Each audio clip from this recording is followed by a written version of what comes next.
Hey everybody, Lindsey Smith here again with Tod Maffin. And Tod, you know, you mentioned multitasking, and all of us think that we are fantastic multitaskers, and you said that it's actually impossible. Can you explain that and how realtors kind of clean up their lives a bit there? Here is why it is so difficult for realtors, for anyone who's really busy, to do two things at the same time. It's that your brain is not built for it. And this is why, you know, think about you're at the end of the day and you've got, I don't know, you've sold a couple, you've shown a couple of homes, you've done some contract work, you've put together something on the MLS, and you've been doing this kind of in different pieces all at the same time. Right. We believe that we're capable of multitasking as human beings. In fact, what you're really doing is you're switching between these tasks very quickly. The studies have shown, neurological studies have shown, that switching, that task switching we do, actually has an effect on our brain that kind of makes us a little bit stupider over time. It numbs the areas of the brain that are related to memory and learning.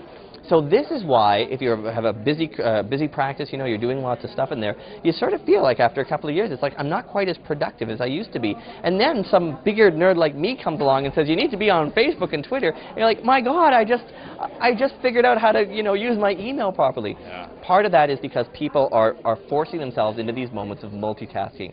To be more effective as a realtor, you've got to learn how to unitask, how to single task things. So, and now it's really hard, especially if you're at your desk or you've got your BlackBerry on, because that BlackBerry device is addicting. It's not chemically addictive like an alcoholic would be, but it's addicting. Right. It's whenever you get an email, you feel it buzz and you think, that's a deal. Yeah, you know, or that's something, right now. I got to deal with that right now. Yeah. And you know what? Maybe you don't. And if it's really important, they'll phone you. So kind of get out of the habit of letting technology run your life. You bought that BlackBerry. You're its boss.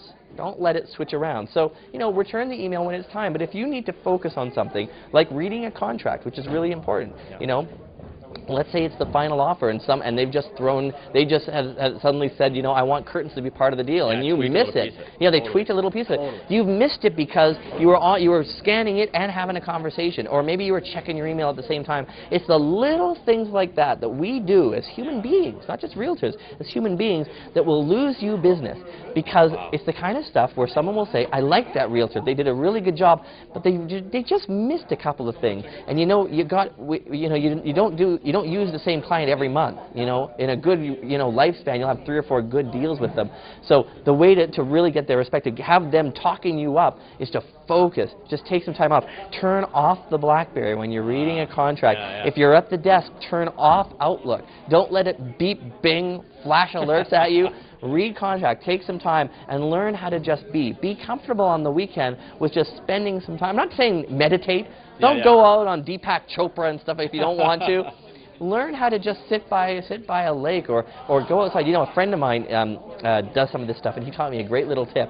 He's like, when it's really busy at work, you've been driving around, you got 2 open houses, 3 open houses you're going to do, and you can feel it build up, right? You can feel the tense. There's a really good way of pulling yourself out of that. He says, walk outside, listen for 3 different sounds, smell 3 different things, and look at 3 things you've never seen before. It'll only take you about 4 minutes to do all that. Yeah. You know, you're looking around and you just look at, just focus on something. Okay, in this room that we're in right now, Lindsay, so let's just look. Okay, so there's a word, it's outside of the screen here, but there's a word there that says temple. Yep. And it's kind of embossed neat. So just for 5 or 6 seconds, I'm just going to look at it for a little bit. I'm going to find my next. And you do that, and then you find 3 things to smell. If there's a different smell, listen for 3 different things. The process the simple fact that you are focusing on a very simple task will bring your heart rate down. It'll send to you just enough, doesn't take long, for you to be more productive. And next time that person pulls that whatever it is, the closets, you know, or the drapery, you're going to catch that kind of stuff. Absolutely. Don't multitask; it'll destroy you. Awesome, Tod. Thank you so much, and again, a phenomenal presentation. Everyone enjoyed it. So thank you so much for sharing with us. Thank you. Thanks a lot.